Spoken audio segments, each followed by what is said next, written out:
Good morning, good morning, good morning. It is Saturday morning, and for me, there's no better way to start my Saturday morning than with the DSL and, of course, a coffee. Yeah, here it is. And the DSL is our Flemish equivalent of the TLS or the New York Review of Books. This is a weekly supplement every Saturday, except for the summer months. There's no TLS in July nor in August. But besides that, every week. Now, on the cover, we have the Book of John Kennedy, which is, I just looked it up, Pathogenesis, a history of the world in 8 plagues. This is a gripping account of how the major transformations in history, from the rise of Homo sapiens to the birth of capitalism, have been shaped not by humans but by germs. Yep, looks interesting, but I prefer the Dutch title. It's De geplaagde mens. It not only does it say plague, but geplaagd also means the tormented human or the teased. That's a little lighter, but it has more meaning. I prefer it. So we always have a little column from one of the independent booksellers. This is apparently about a reading dip, or yeah. And this is the review of the book by Kennedy. They gave it 4 stars. They are not... 5 stars is rare here in this journal, so if you have it... here we have Jenny Offel. Jenny Offel, she has written a couple of short books. Not to everybody's liking, I believe. I liked one of them, but I can't remember which one I read. And she says, people without empathy, I have no time for those anymore. And she talks a lot about saying goodbye, and she works on a novel about the empty nest syndrome. And she thinks that the next phase in her life will be more around what she can do for the world. Now my family doesn't need me as much anymore. Wait till you have grandchildren. That won't take long. And then this is beautiful. Look at it. Let's see. Oh, look at this. Oh, I want this. It's a graphic novel by David Salam. He is a French, I believe, or Belgian. Not French. Colors that wake the dead. They say the 9th art is the graphic novel, and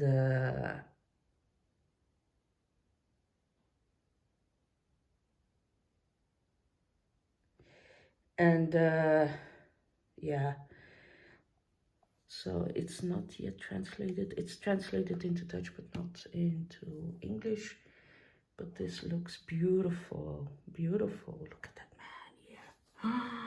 So beautiful. Yeah. Too bad they're always so expensive. How much is it for this one? Normally they put a price. Oh, look at this. $36.99. Who can afford that? So unfortunate, but I get it. I get it.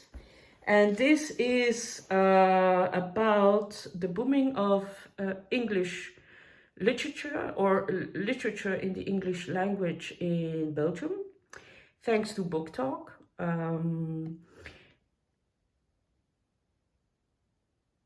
they say that what if young people just don't like the Dutch language anymore?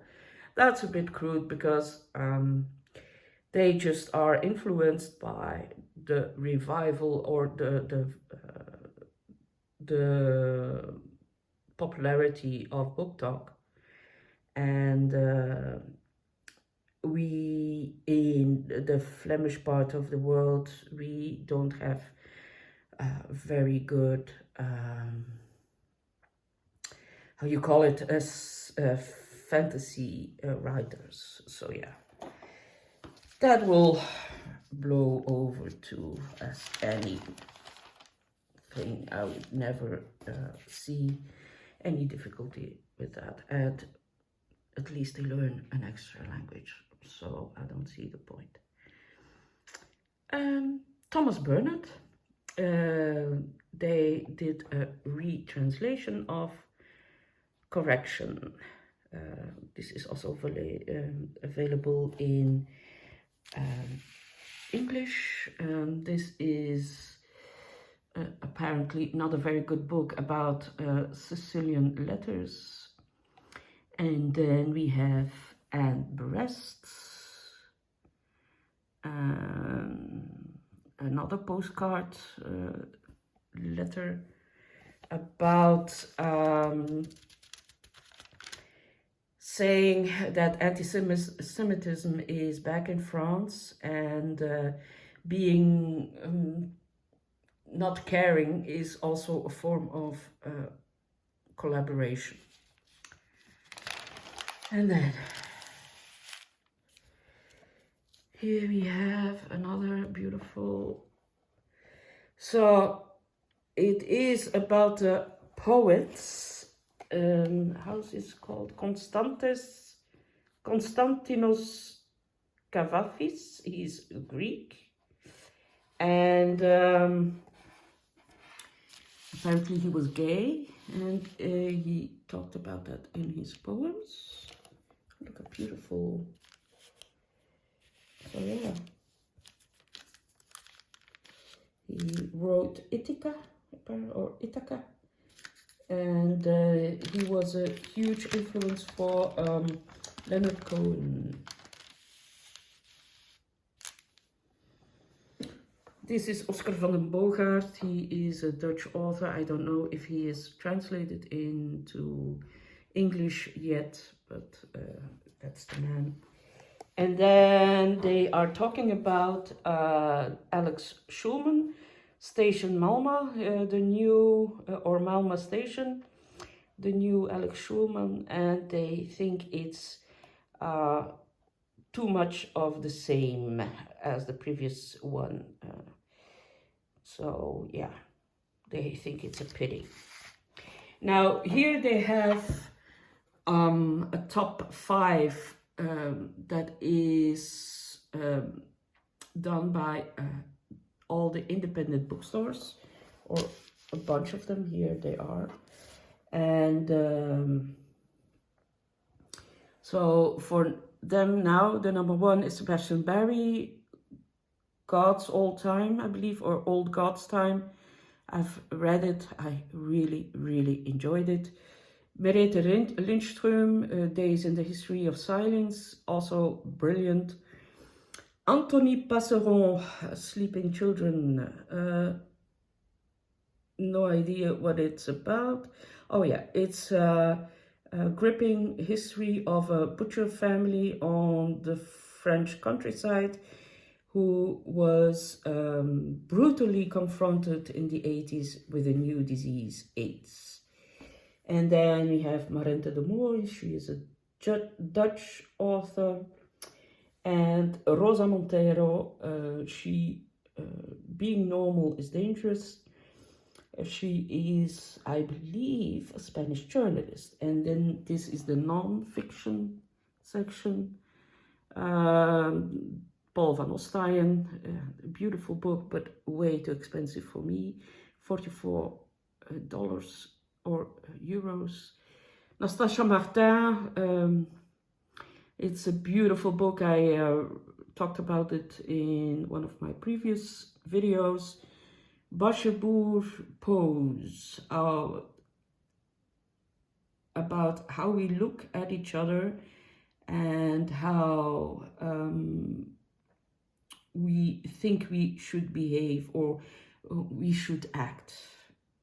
Is that correct? No. So pose is like is about how we think a woman should act and a man should act or behave. And then Didier Ebiron, this is about redefining social classes. And then Blood, Sweat and Tears by Thomas Rapp. And it's about all the bodily fluids. And this one, on the last page, they always interview somebody who was heavily influenced by a book. And this is Anaïs van Ertvelde. This is this lady.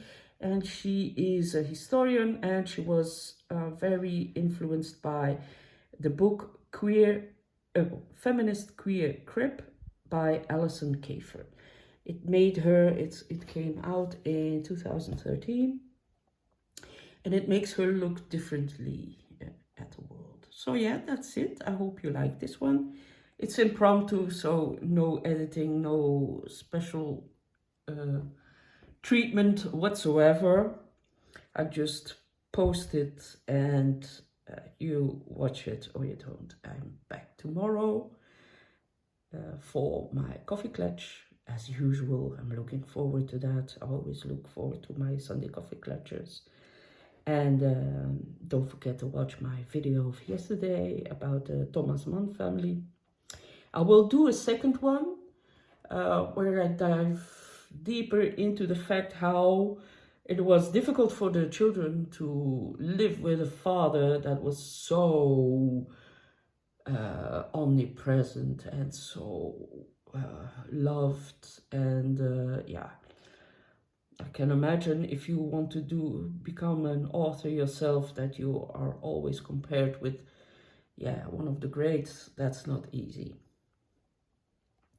So yeah, thank you for watching. I see you back tomorrow, and talk to you later. Bye bye.